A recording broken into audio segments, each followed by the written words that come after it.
ඔයා මේ කතා වහලා ඉවර වෙද්දි හිත ඇතුලේ අමුතුම ගැස්මක් ඉතිරි වෙයි. මොකද මේක මගේ ජීවිතේ මටම බය හිතන තරම්ම ළඟට ආපු ඒත් මටම මාව පාලනය කරගන්න උගන්වපු කාලයක් ගැන. මගේ අයියා උදාර රට ඉන්නෝ. එයා බැඳලා ඉන්නෝ, පොඩි බබෙක් ඉන්නෝ. මාස 3කට සැරයක් මගේ ලංකාවට එන්නෝ. අයියා ලංකාවට එන දවස්වලට ගෙදරම වෙනස් වෙනවා. වචනින් කියන්න බැරි තරම් සතුටක්, කලබලයක්. ගෙදර පුරාම අලුත් ජීවියක් වගේ ඉටක්.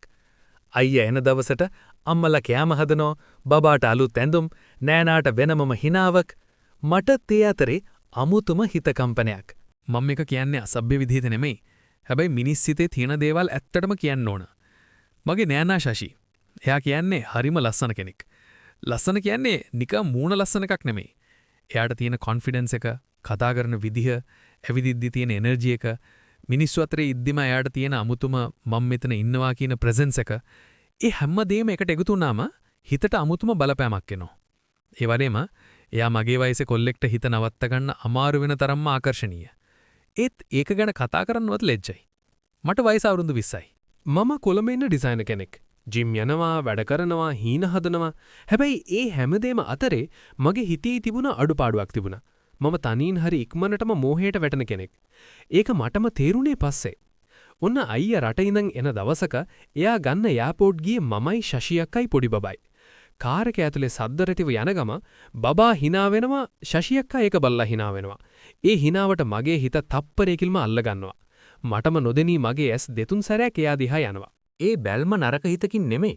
හැබැයි ඒ බැල්ම තුල තිබුණේ මගේ ඇතුලේ තියෙන දුර්වලකම. මට මේක තේරුනේ එයා hina වෙලා පාර බලන් යන්න ළමයෝ කියලා කිව්ව වෙලාවේ. ඒ මොහොතේ මට දෙනුන ලැජ්ජාව ඒක වචනෙන් කියන්න බෑ. මගේ ඇස් පාරටම ගියා. මගේ අත් ස්ටියරින් එක තද කරගත්තා. හිත ඇතුලේ තිබුණේ මම මොකද මේ කරන්න කියන එක.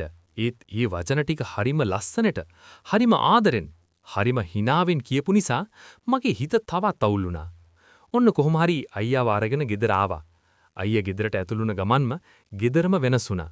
අම්මලගේ මුහුණේ සතුට, බබාගේ සද්දේ, ශෂි අක්කගේ ඇස්වල තිබුණ ආදරේ, ඒ හැම දෙයක්ම පේන්න තිබුණා. ඒත් මගේ ඇතුලේ තිබුණේ මමම මටම නොකියන අමුතුම ගැස්මක්. මම ඒක හංගගෙනම හිටියා. මම හිත හදාගෙන සාමාන්‍ය විදිහට ඉන්න උත්සාහ කළා. හවසක මම සාමාන්‍යයෙන් ජිම් යනවා. එදාත් යන්න ලෑස්ති වුණා. ඒ අතරේ ශෂි අක්කගේ ගෙදරින් කෝල් එකක් ආවා බබාව පොඩ්ඩක් අම්මලාගේ ගෙදර බස්සලා යන්න පුළුවන්ද කියලා. එයාලා තව ටිකකින් එහි යනවා කියලා කිව්වා. මට තේරුණා අයියා රටින් ඇවිත් ඉන්න නිසා එයාලට ප්‍රයිවට් ටයිම් එක ඕන කියලා. ඊට සාමාන්‍ය දෙයක්. මම බබාව අරගෙන ගිහින් එයාලගේ අම්මලාගේ ගෙදර දාලා ආවා. ඒත් එතනින් පස්සේ මගේ හිත අමුතුම විදියට වැඩ කළා. මට ජිම් යන්න ලෑස්ති වෙලා තිබුණත් මගේ ඇතුලේ තිබුණ කියුරියෝසිටි එක මටම හොරෙන් මාව අල්ලගෙන ගියා. මොකද වෙන්නේ කියලා බලන්න හිතෙනවා. මේක අසභ්‍ය දෙයක් නෙමෙයි. මේක මිනිස් හිතේ තියෙන අමුතුම දුර්වලතාවයක්. මම ඒ දුර්වලතාවයට එකපාරටම අහු වුණා. මම වාහනේ ගෙවල් පාරට දාලා මගින් නවත්තලා ගෙදරට හිමීට ලං වුණා. වෙලාව 6ක් විතර ඇති. වත්ත ටිකක් ලොකු නිසා වටපිටාව නිහඬයි. මම ගේට්ටුව ළඟින් බැලුවා.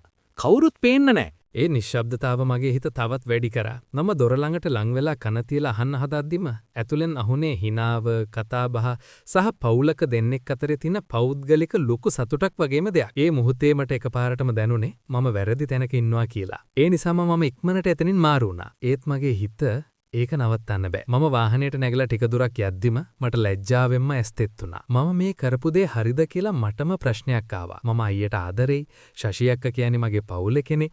ඒත් මගේ හිතට ඇවිල්ලා තිබුණ අමුතු හැඟීම මටම බය හිතන තරම්. එදා මම ජිම් එකට ගියා. මම වෙයිට්ස් උස්සද්දිත්, ට්‍රෙඩ්මිල් එකේ දුවද්දිත් මගේ හිතේ තිබුණේ එකම දෙයක්. මම මාව පාලනය කරගන්න ඕන කියා. මම රෑ 9ට විතර ගෙදර ආවා. ගෙදර නිශ්ශබ්දයි. අයියා ශෂි අක්කා එක්කම කොහේ හරි ගිහින් වගේ. මම ඉඳගෙන කල්පනා කළා. මගේ හිතට තේරුණා මේ වගේ හැඟීම් ආවම අපි ඒවට අහු වෙන්න ගියොත් පවුලම කඩා වැටෙන්න පුරුවන් කියලා. ඒ නිසා මම මගේ ජීවිතේ ලොකු තීරණයක් ගත්තා. මම ශෂි අක්කට ගරු කරනවා. මම ඒ ගරුත්වය කඩන්නේ නැහැ. මම අයියාගේ විශ්වාසය කඩන්නේ නැහැ. මම මගේ අනාගතේ විනාශ කරගන්නේ නැහැ. ඔන්න ඊළඟ දවසේ උදේ මම නැගිටිද්දී අයියාගේ මුහුණත් ශෂි අක්කගේ මුහුණත් හොඳ නැහැ. මම අහලා බැලුවා මොකද අවුල කියලා. ශෂි අක්කා කිව්වා අයියා වැඩ වැඩි කියලා. ඒවට වැඩිය හිත දෙනවා කියලා. අයියා කිව්වා රටේ ලොකු ප්‍රොජෙක්ට් එකක් තියෙනවා ඉක්මනට ආයේ යන්න වෙනවා කියලා. ඒක අහපු මගේ හිතට අමුතුම දෙයක් ආවා. මම ඒක සතුටක් කරගත්තද නැත්තම් බයක්ද මටම තේරුනේ නැහැ. මොකද අයියා නැති වුණාම ශෂි අක්කා තනි වෙනවා. ඒ තනිවීම කියන්නේ මට අවදානමක්. ඒත් මම ඒ අවදානම මගේ වගකීමක් කරගත්තේ නැහැ. මම ඒක මගේ පාලනයක් කරගත්තා. ඔන්න අයියා යන දවස ආවා. අපි එයාපෝට් එකට දාලා එනකොට ශෂි අක්කා අඬනවා. මම හරිම සාමාන්‍ය විදිහට ඉවසන්න තව අවුරුද්දනේ කියලා හිත හදන්න උත්සාහ කළා. එයාත් hina වෙලා ඔයාට නම් මොකෝ මටනේ කියලා කිව්වා. ඒ වචන ටික මගේ හිතේ කොනකට වැදුනා. මම හිනාවක් දාලා නෑ නිකන් කියලා වගේ මාරු වුණා. අපි යන ගමන් බබාව පාක් එකට අරගෙන යමු කියලා මම යෝජනා කළා. ශෂි අක්කා ඔව් යමු කිව්වා. පාක් එකේදී බබා සෙල්ලම් කරන දිහා බලන් ඉද්දී ශෂි අක්කා මගේ අතට හේතුවක් නැතුවම ලංගුණා.